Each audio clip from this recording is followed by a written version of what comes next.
all, good evening everyone here. Thank you so much for inviting me. First of all, I want to, for people who have not read the book or don't know about my son's cancer, I'll give you a bit of a lowdown on what happened in 2014. My son was at that time 3 years, 10 months, and he was diagnosed with a condition called Wilms tumor. It's a very rare case of kidney cancer. It happens to a very small percentage of kids worldwide. And my son happened to be part of that unfortunate percentage of kids. This discovery of this cancer, the first very bizarre symptoms were over a very usual brunch at a 5-star restaurant in Mumbai when we had come back from a New Year trip in January. And there was no accompanying fever, there was no vomiting, there was no discomfort that my son had. He was extremely, he's a very, very positive, very, very energetic kid. And that day he happened to pass blood in his urine. And we as parents obviously freaked out. We took him to the nearest hospital. That's where we all get treated. That's in Khar, Hinduja. And his pediatrician, Dr. Ajit there, did the tests. And we found a 9-centimeter tumor that was growing on top of his left kidney. And, for any parent, and I'll speak for ourselves, for me and my wife, when we heard the news, it's like the ground beneath our feet had been ripped off. Cancer, the perception of cancer for a layperson like me, and I consider myself as a layperson because with education, with even staying in Mumbai, you've heard of people get cancer, but you don't actually go to the depths of it unless you have someone close to you diagnosed with the disease. My perception of cancer was this monster that is going to take my son's life. Because of a lot of things, maybe the way it's been projected in the media, maybe the way just the general vibe of what cancer has done worldwide. It has overtaken heart disease over the past decade. It's very prevalent in our country, in rural and because of urbanization in most of the places. And you're constantly hearing about deaths related to cancer. And that was my, prime fear at that point of time, that this is going to take my son's life. The perception changed when I started informing myself, when I started reading up a lot about cancer and demystifying a lot of things about this dreaded disease. I realized that 70 to almost 95%, in my son's case, the prognosis is extremely good. Wilms tumor has one of the best prognosis as far as cancer goes. It's highly treatable, and that was very heartening for me to know. But there was a revelation that happened over the course of 2 months after reading. So I had an agonizing 2 months. And, but still, there's no way of encompassing that in words or trying to explain what a parent goes through. It's worse than being confronted with your own mortality, hearing that your 3-year-old son has got cancer. And our lives have changed ever since. We've started living a very new kind of normal. You make peace with the cancer in a way. It's this factor in the house. It's there in conversations that wasn't there. You can't wish it away. And your perception changes, and then you have to fight the good fight against this disease and make sure you don't let it get the better of you or your family. And that's exactly what we did. Yeah, Emraan, and I think I just read through the book, and you have constantly mentioned a positive message there.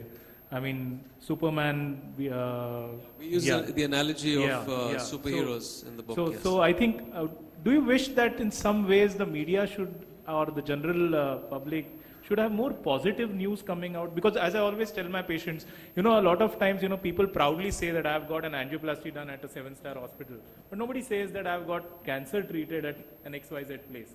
So do you think that kind of positive news should come out? More people. I just wish positive news sold as much as bad news is. That's the unfortunate part. But yes, I mean, there's also projections in the media that bring about positive effects of cancer, but there's no running away from the fact that it is the major killer worldwide today. So there is this dread that, there is this underlying feeling that what if, and another reason is when you have something like a diabetes or a heart, you deal with it. You have terms that you are constantly have been thrown towards you, which is 5 years survival. Your fight doesn't end after your chemotherapy or radiation. It is another psychological problem you go through for 5 years. We're still dealing with it. My son is on 2.5 years now, which is he's out of the red right now. But there are a lot of factors with cancer that actually add up the fear syndrome that we all have when we hear about cancer. So Manoj, I think that's a message that probably I think we should carry, that media needs some good news as well as bad news. Media doesn't look at news as good news or bad news. Media looks at news as news. So it's a very subjective thing.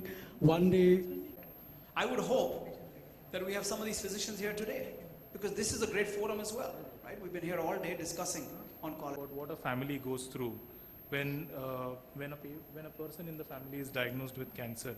So what do you think is this impact on the life of a family once a cancer is diagnosed, as regards the cost, as regards the anxiety? How does the healthcare worker sort of reduce this? What would you like to see the healthcare worker doing to reduce this?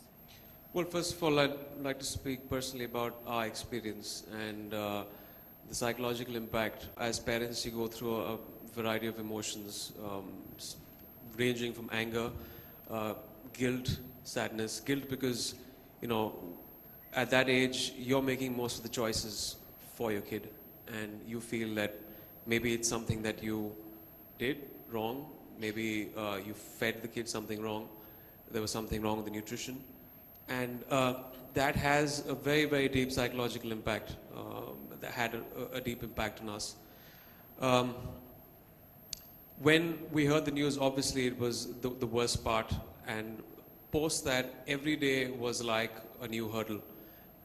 There was post that the surgery, which we had, which was the 4 longest hours of our lives, having the tumor removed, and we lost the kidney also, because that's generally how you deal with a case where it is 9 centimeters.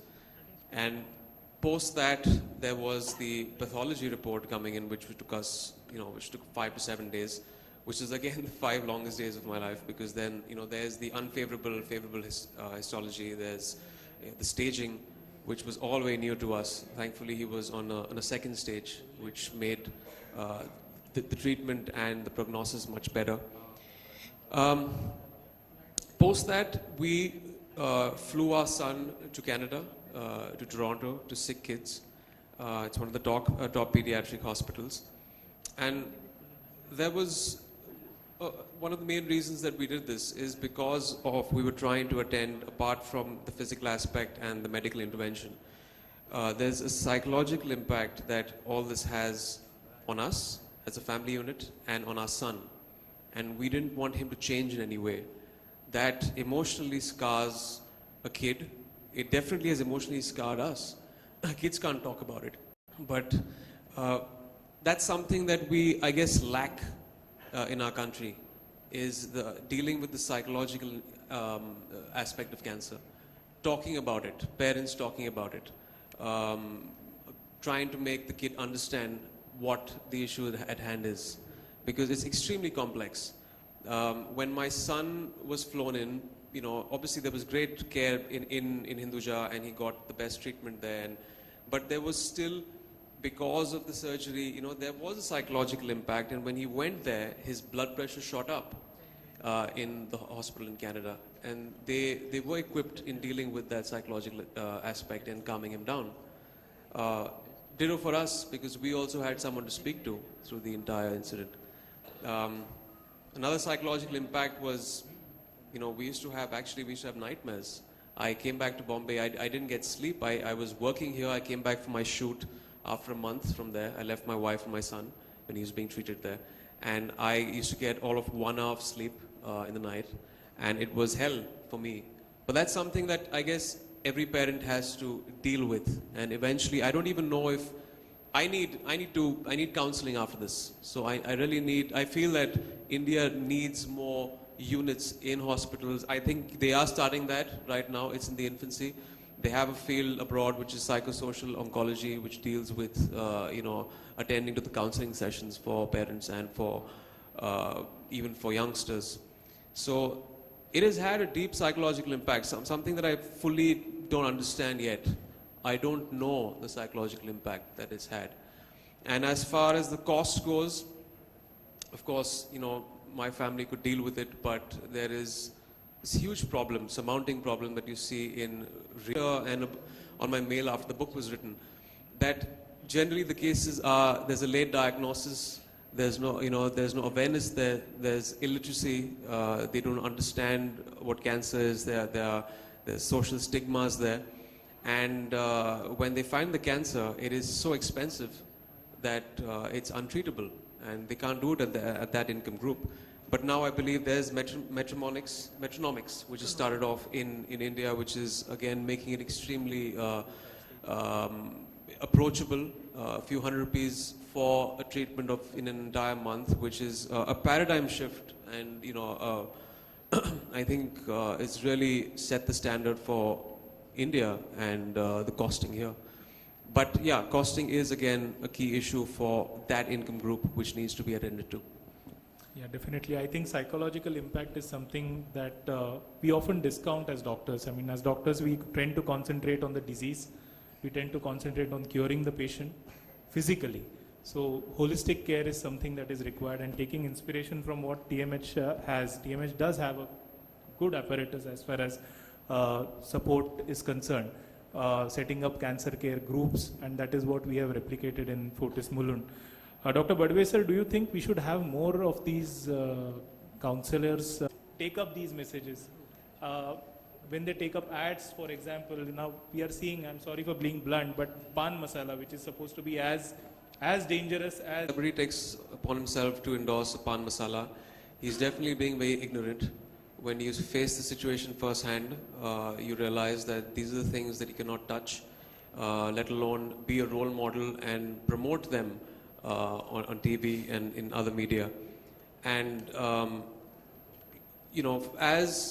as an actor, you do have a social responsibility, but where does the ignorance, how do you kind of correct that? Because till my son didn't have cancer, I didn't realize most of the hurdles that I had to cross in that situation. There, for example, cancer is a very minuscule percentage is genetic, and I realized that the lifestyle has a huge part to play in cancer and fighting it.